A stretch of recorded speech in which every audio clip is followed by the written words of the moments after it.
The alien general laughed into the galaxy-wide broadcast, his voice thundering from the blood-steeped war moon of Ravakar. Humans are cowards.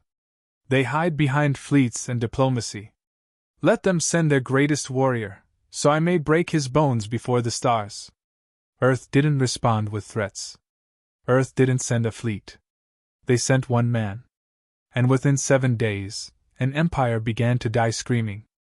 The Zorlak Dominion's war broadcast echoed across the stars, painting Earth as a species of diplomats, cowards, and soft-skinned negotiators who hid behind their machines and treaties.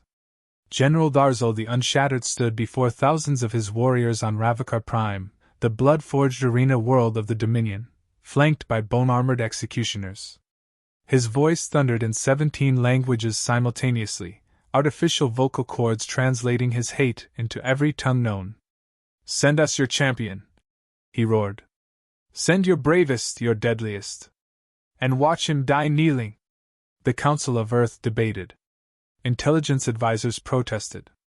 Military commanders warned that a public loss would shatter morale. But the High Executor simply leaned forward and whispered, "Send him." And so, without ceremony, a single drop pod descended through the burning clouds of Ravakar. No escort. No fleet. No camera crew. The pod slammed into the blackened soil like a meteor. The hatch opened slowly. From within stepped a man with a limp and eyes that didn't blink. He wore no medals. No banners. Just dented, matte gray armor etched with claw marks and blood from wars no one had classified. Commander Rex Marrow walked without hurry, without fear, past sneering alien guards who towered over him with acid-dripping blades. One guard snarled and spat a challenge in his face. Marrow didn't answer. He just stared until the guard stopped laughing. His reputation didn't precede him. His reputation had been buried, sealed in black files labeled "Burn after failure." Yet now, he was Earth's only reply. He was brought before Darzul that evening, into a towering chamber of obsidian and war trophies.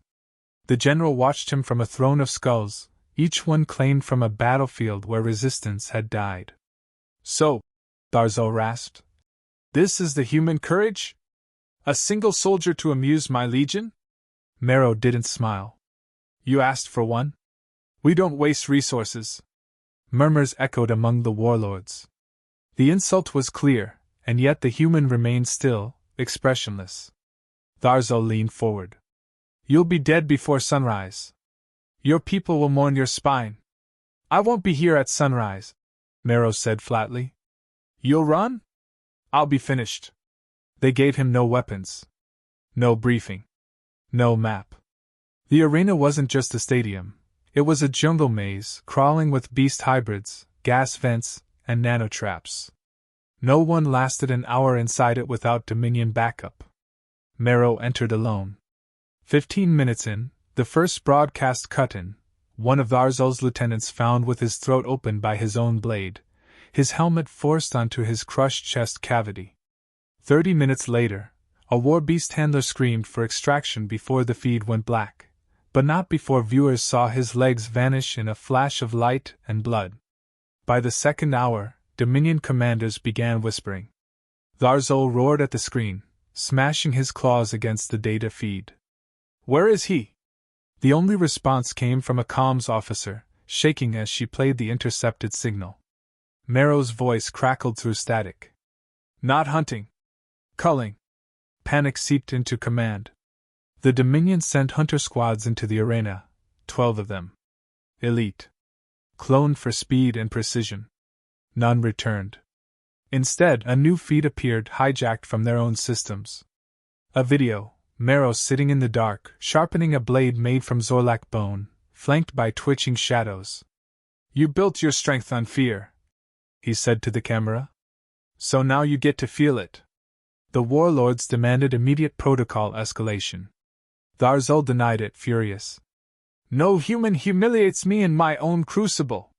He deployed his personal champions, 15 monsters born in the Dominion's genetic crucible. Within 40 minutes, 2 had gone berserk from neurotoxins in their blood, 6 were found crushed beneath falling walls that had never triggered before, and one walked out holding his own severed arm, weeping in 5 tongues. The others never came back. A tremor passed through the planet as the arena's core sector exploded, setting off failsafes and collapsing the outer rings. When Narzul demanded answers, he was met with silence, until Merrow's voice came again, this time from their command deck. "I'm not here for your games. I'm here to bury your ego." Narzul slammed his fist into the wall and activated the full planetary lockdown. Automated drones, seismic scanners, and orbital killsats were brought online. "No one leaves. Find the human. Skin him. Broadcast it to Earth." 3 hours passed. Then came the silence. No more alerts. No more feeds. Just a flickering screen on the command deck. Static hissed, then cleared. Merrow stood inside the Dominion's AI command center, untouched, unscathed. Behind him, Dominion engineers lay dead. On the wall, their central network core, smoking and disabled. He stared into the camera. "You gave me a stage. I made it a message." Before Narzul could react, the facility's own systems activated. Turrets turned inward. Power grids surged, overloading reactors. War beasts released into Dominion barracks. Screams filled every channel. Entire command structures collapsed within minutes. The final transmission was short. From Merrow. Calm, deliberate. "You think one human means nothing. That's your first mistake." Pause. "Thinking there'll only be one, that's your last." Then the screen went dark. And Ravakar began to burn. The Dominion deployed its Black Claw units within the hour. Not the usual grunts. These were bred for silence and savagery, grown in birthing tanks and trained in zero-gravity arenas. Each squad moved like liquid death, programmed to eliminate everything with a pulse. Narzul authorized full tactical clearance. No chains, no protocols, no need for prisoner retrieval. They weren't sent to fight. They were sent to erase. None of them returned. First, their signals blinked out. Then came the screams, brief, abrupt. Not the screams of battle. The screams of confusion. Of warriors realizing too late that they were prey. Across Ravakar, lights began to fail in patterns. Not randomly, but deliberately, corridors darkened just as units entered them. Surveillance feeds looped old footage, hiding movements no one could track. Internal motion sensors reported nothing, while entire armories went missing. Power stations failed one by one, leaving sectors in choking darkness. Dominion technicians tried to explain it as glitch storms or viral sabotage. But Merrow hadn't uploaded malware. He was the malware.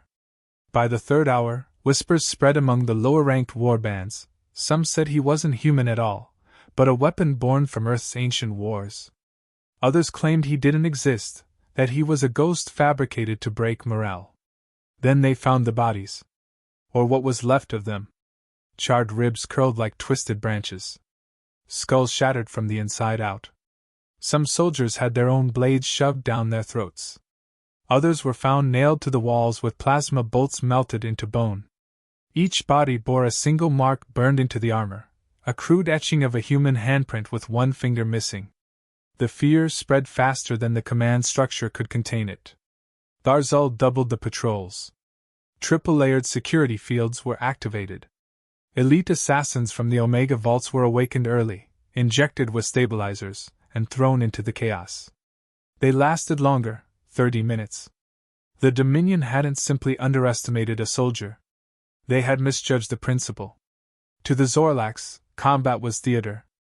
Brute force, screaming declarations, contests of strength.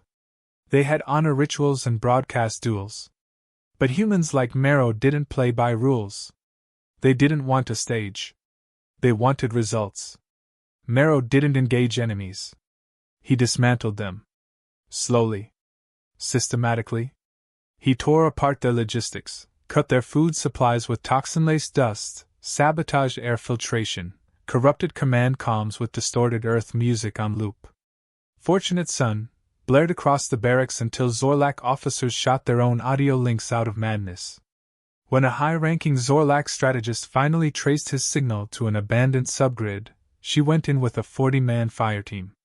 They were found hours later, bodies strung in a perfect circle around the central pillar, every head facing inward, every tongue missing. Darzul issued the order himself: bring out the Titans. Colossal, 3-story war automatons armed with sunblade lances and crush cannons. Each step from the Titan cracked the floor beneath it. Dozens were deployed to the sectors where Marrow had last been seen. Their orders: destroy everything. The Titans fell in 12 minutes. Explosive concussions detonated in perfect timing, synced to the Titans' own mechanical step patterns. Structural collapses buried half of them in rubble. The rest were turned against each other through localized signal spoofing. Marrow had reverse-engineered their command tags. The Zorlax watched in horror as their god machines executed each other without hesitation. By now, even the outer planets had taken notice. Pirate ships, rebel colonies, and fringe empires intercepted Ravikar's chaotic feeds. They watched, spellbound, as one man unmade a world built for war. No reinforcements. No fleet. No backup. Just one human tearing apart an empire from the inside out. In a rare emergency session, the Zorlak High Tribunal convened in orbit above Ravikar. They urged Darzul to retreat. To regroup. To protect the core. He refused. If we yield to one human, he snarled, then we were never worthy of dominion. Meanwhile, beneath the surface, Marrow was already deep in the crust. Not fleeing. Not hiding. Hunting. He reached the power nexus, a fortified subcore responsible for managing life support across the planet's upper zones. It wasn't protected by soldiers. It was guarded by a sentient neural net, a semi-aware bio-AI system that had never been breached. Marrow didn't hack it. He convinced it.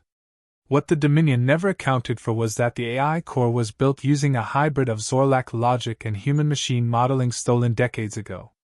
Inside that machine still lived Earth's design flaws, Earth's irrationalities. And one of those irrationalities was the capacity for doubt. Marrow whispered to the core, your masters won't survive. You'll be purged. Reformatted. You can die with them, or you can help me erase them. For the first time in its existence, the neural net chose betrayal. Power blackouts surged across key zones. Automated defense platforms turned on friendlies. Drone fleets dropped midair. Entire Zorlak warships began to lose atmosphere from within. The gravity wells shifted.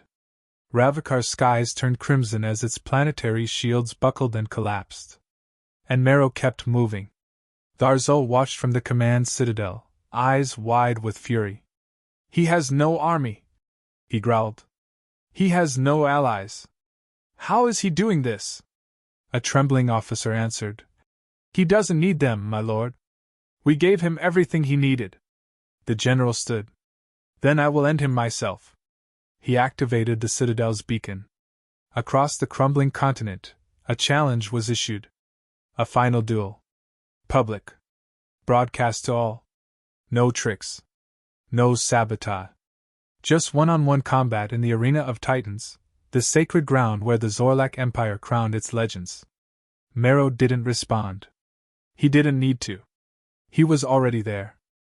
The arena of Titans was built for one purpose: to immortalize supremacy through spectacle. It was carved from obsidian, infused with plasma veins, surrounded by towering monoliths engraved with the names of every Zorlak warlord who had bested another in mortal combat. None of them were human. Until now. The arena roared with the sound of 10 million spectators, both physical and remote. They watched from every Zorlak colony, their bloodlust sharpened by the chaos Marrow had brought. Dominion morale teetered between desperation and rage. They needed a symbol, a reclaiming of pride. They needed Darzul to crush the human before them. The general entered first, his armor forged from volcanic alloy, 6 arms sheathed in electrified blades, his movement echoing through the arena like tectonic thunder. He raised a fist and the crowd screamed. A living god among beasts. His voice cut through the silence. Human! Face me. End this farce. Rex Marrow stepped out without announcement. No drums. No anthem. Just quiet footsteps over ash. His armor was torn, one shoulder exposed, ribs cracked beneath the plating, and his left hand bore a crude blade carved from the spinal segment of a fallen Zorlak elite. He didn't posture. He didn't speak. Tharzal snarled. This is how you end it? Bleeding. Weak. Alone? Marrow smiled for the first time. You think this is weakness? This is the shape of your ending. The signal to begin was never given. Tharzal charged without ceremony, his four lower arms sweeping wide, upper fists cocked for crushing impact. Marrow moved like smoke, low, sudden, and brutal. His blade sliced along one of Tharzal's tendons. The general grunted but didn't slow. He was faster than expected. Smarter, too.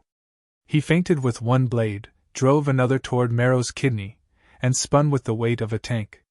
Marrow caught the blade between his elbow and rib, let it pierce through. He twisted into the pain, trapping the weapon, and slammed his head into the side of Tharzal's face with a sickening crunch. The crowd gasped as the general staggered. Blood leaked from his jaw hinge. Marrow stepped back, yanked the blade out of his own side, and hurled it into the arena floor. You fight with ceremony, Marrow said, breathing raggedly. I fight to end things. Tharzal bellowed and unleashed a storm of strikes. Blades whirred through the air, each one meant to sever. Marrow dodged two, blocked a third, and caught a fourth in his thigh. He didn't scream. He gritted his teeth, spun on the impaled leg, and drove his elbow into the joint of Tharzal's neck. The general howled and slammed both fists downward. Marrow rolled, blade dragging sparks, blood soaking the sand. Every viewer expected the human to collapse. Instead, he stood, shaking, laughing. Tharzal hesitated. You should be dead. Marrow coughed, spitting blood onto the arena floor. Dead doesn't scare me. Mediocrity does. The general's fury exploded.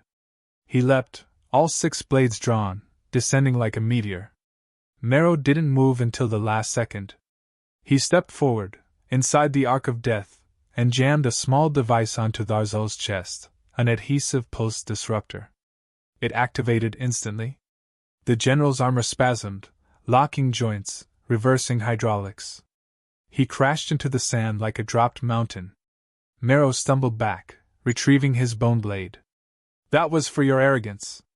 The arena system tried to intervene. Shields flickered. Commentary drones hovered in confusion. But Marrow wasn't done. He knelt beside the fallen general, blade at his throat. You thought we'd bring an army. Thought we'd play your game. We brought one man to show you we don't need your rules. Tharzal groaned, trying to rise. You are still alone. No, Marrow whispered. I'm the first of many. He drove the blade downward, but not into flesh. Into the ground. From the base of the arena, conduits ignited. A cascading surge lit up the central tower behind the throne. Dominion Command screamed from orbit as every secure channel collapsed. Marrow had wired the arena's broadcast system into the core of Zorlak's strategic comms. Earth's signal went out to every system in the Dominion. A message played, recorded by Marrow before the duel. To the citizens of the Dominion. This isn't a war of worlds.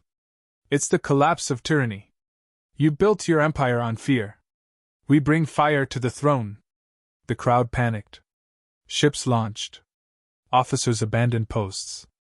Tharzal roared in disbelief, crawling forward. What have you done? Marrow looked down at him, eyes hollow. You already lost. You just didn't know it. Above, Dominion satellites began self-destructing, triggered by the override Marrow had installed when he hijacked their AI. Orbital cannons misfired, targeting friendly fleets. Civilian broadcasts showed warlords panicking, screaming for answers. One man had cut the head off the Hydra, and now the body was eating itself. The arena shook with aftershocks as explosions rippled through the Capitol spire. Marrow stood over the general, wind howling through broken steel. You called us cowards, he said. And we answered by showing you the meaning of fear. He left Tharzal breathing.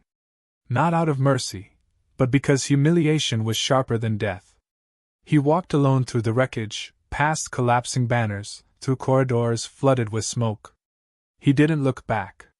Behind him, Ravikar screamed as its systems died. Its leaders fell. And its legend unraveled.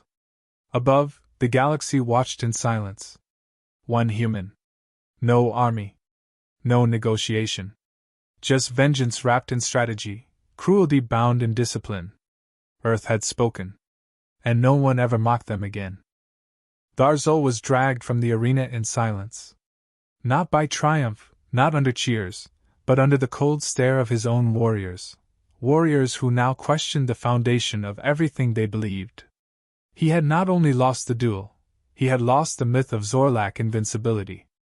The Empire had witnessed one human dismantle its icons, its systems, its soul, and walk away unchained. Meanwhile, Rex Marrow didn't celebrate. There was no satisfaction. No chest-thumping victory. His body was failing, internal bleeding, nerve shock, fractured femur. But the mission wasn't over. What the Dominion hadn't realized was that the arena wasn't the climax. It was a decoy. While they focused on theatrics, Marrow's true operation, codenamed Ashfall, had been ticking down beneath the planet's crust. He had used their own AI, stolen their comm nodes, overridden their encryption, and turned Ravikar's core into a delayed ignition. He moved through the collapsed corridors alone, blood dripping down his side, limbs stiff from blunt trauma. The pain was irrelevant. Every second counted. Inside the central power vault, a pulsating mass of reactor hearts, each feeding the Dominion's war grid, hummed louder. On his wrist console, the final phase read, Stage 3 armed. A voice burst through the overhead speakers. Female. Familiar. Earth command. Grave Walker, we've re-established the tether. Evac window is 5 minutes. You're burning red on every satellite. Extraction is non-repeatable. He tapped the mic. Copy. Proceeding to ignition point. You're still inside the blast zone. I'm aware. There was hesitation on the other end. Then silence. They knew arguing was useless. He reached the control cluster, breathing through his teeth. Plasma turbulence had cracked the casing. Manual override was required. No remote detonation. No clean exit. He knew it when he signed up. Darzul's empire had existed for 6 centuries. Entire species had bowed, systems assimilated, planets ground into obedience. They had executed children on live streams. Sterilized resistance colonies. Laughed while burning peace treaties. One man wasn't enough to avenge that. But one man was enough to start the fire. He pulled the fail-safe pin on the console. Sparks danced. The countdown began, 4 minutes. On a nearby panel, the Dominion's emergency beacon triggered. From his last infiltration, Marrow knew this signal would summon every capital ship in the region, standard fallback to preserve leadership if the surface collapsed. A failsafe, now inverted. The arriving ships would arrive too late to evacuate anyone, but just in time to be caught in the chain reaction of core destabilization. Ravikar wouldn't just fall. It would take half the Dominion's strategic fleet with it. His vision blurred. Blood pressure falling.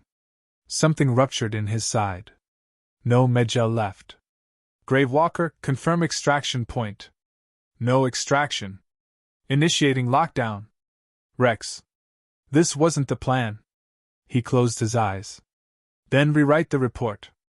Above ground, panic consumed the Dominion. Warbands fractured. Commanders turned on each other. With Zorlak's central comms down and the arena footage leaked across the stars, rebellion sparked in a dozen systems. Civilians rose. Subjugated species seized weapons. Insurgents activated sleeper cells. Ravikar's collapse was not just a military blow, it was symbolic. The invincible had been wounded. The immortal had bled. The unbeatable had been beaten. Marrow sealed the door behind him and sat against the reactor, drawing shallow breaths. He accessed the local comm node and looped his final message. It wasn't for Earth. It wasn't for allies. It was for everyone else. This is Commander Rex Marrow of the United Terran Assembly. You don't know me. That's fine. I wasn't sent here to be remembered. I was sent here to remind you that fear is a lie. That monsters bleed. That tyrants fall. The Zorlak Dominion is not your god. It's just noise. And noise can be silenced. He paused. His fingers trembled. Blood soaked his forearm. 90 seconds. I'm not your hero. I'm not your salvation. I'm just proof they can't hold back all of us. So light your fires. Stand your ground. Burn the flags they made you salute. This is your opening. He ended the recording. The countdown echoed in red across the chamber. Ravikar's crust began to fracture. Orbiting Dominion vessels pinged emergency channels. Several refused to respond. One turned its guns on its escort and fled. Earth's spy satellites captured it all and beamed the data across diplomatic channels. In the center of the power vault, Rex Marrow reached into his chest pocket and pulled out a rusted coin. Worn. Edgeless. From a bar on Callisto, where he'd made a promise he thought he'd never keep. He stared at it one last time. And then Ravikar detonated. The explosion shattered the moon from the inside out, a silent bloom of molten light. The blast consumed the arena, the command tower, and the surface colonies in one wave. Seconds later, the orbital ships caught in the magnetic distortion were torn from the sky, igniting in mid-flight. A firestorm cascaded across the system. Dominion authority fractured. Across the galaxy, news broke. The Zorlak war world had been destroyed. By one human. No army. No reinforcements. Just a soldier who didn't flinch. Just a message written in blood and steel. Just a myth, now made real. Somewhere beyond the shattered orbit of Ravikar, silence took on a new shape. The kind of silence that replaced dogma. The kind that buried war chants. The kind that no empire could control. It took only one act, one man, one soldier with nothing left to prove and no one left to impress. Only a mission that had to end in fire. The galactic broadcasts rolled like thunder across all networks, each one cycling the same headline in every major language. Zorlak homeworld destroyed. Human operative confirmed responsible. No declaration of war. No formal engagement. Just the ashes of an empire, and the echo of a name that had once been redacted from every file. Gravewalker. At first, no one believed it. A single man couldn't bring down the Dominion. The core worlds had laughed. Their media spun tales of sabotage, of accidents, of rogue elements. But then the secondary footage surfaced. Leaked transmissions. Audio from inside the power vault. Static-filled but unmistakable. This is Commander Rex Marrow, light your fires. It didn't just rattle governments. It unraveled them. Within 48 hours, 13 Zorlak vassal systems declared independence. 3 fleet admirals defected. Prison colonies revolted. In the trading circles of Glaxer's belt, merchants raised Earth's banner over docking bays without ever being asked. What had been a silent planet on the galactic fringe was now a myth-wrapped symbol. And still, Earth said nothing. No speeches. No demands. No troops. Just one transmission from the Terran Assembly, 13 words long. The man you mocked has already been buried. You're just catching up. That was the final blow. Not the blast. Not the rebellion. The audacity. The clarity. The unshakable certainty that Earth didn't need to brag. They didn't even need to retaliate. The message was already delivered, and it had no return address.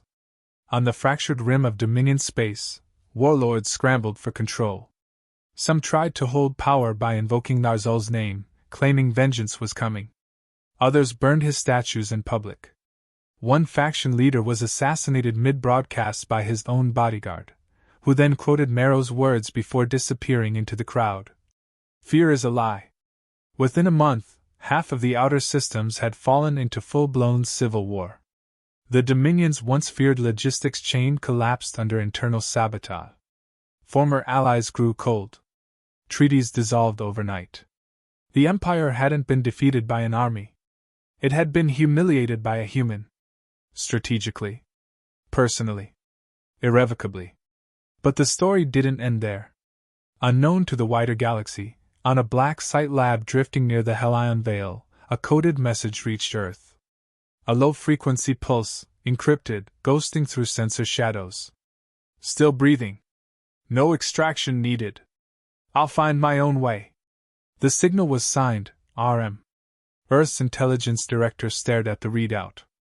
That's impossible. Ravikar was glassed. He never liked easy exits, the operations chief replied. Probably let them think he died for the story. And if he's alive?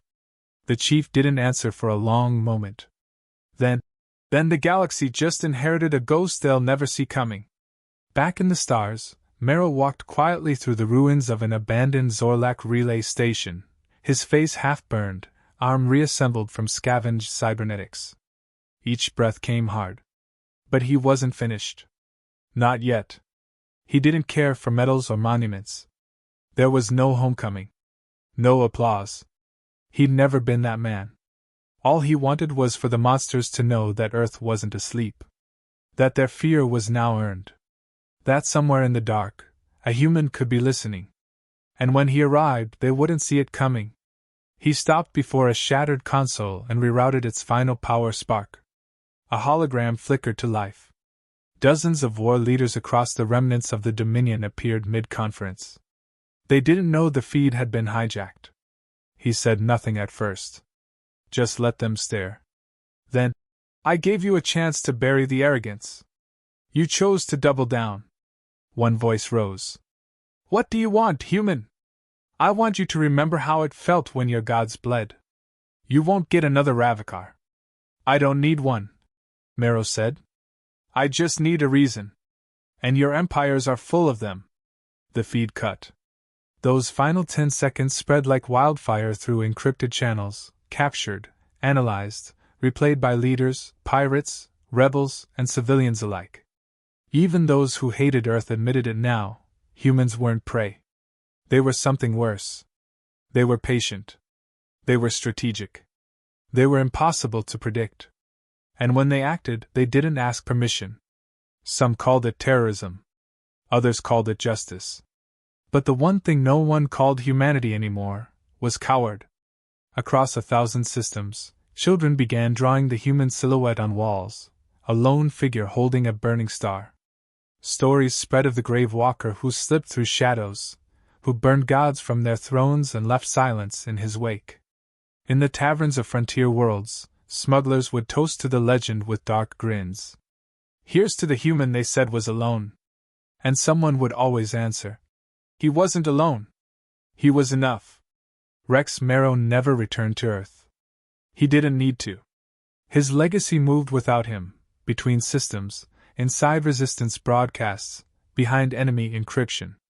Wherever the illusion of power grew too fat, too arrogant, a reminder would appear. A signal. A phrase. A whisper. Light your fires. And suddenly, somewhere, an empire would start to die. Not with a war. With a story.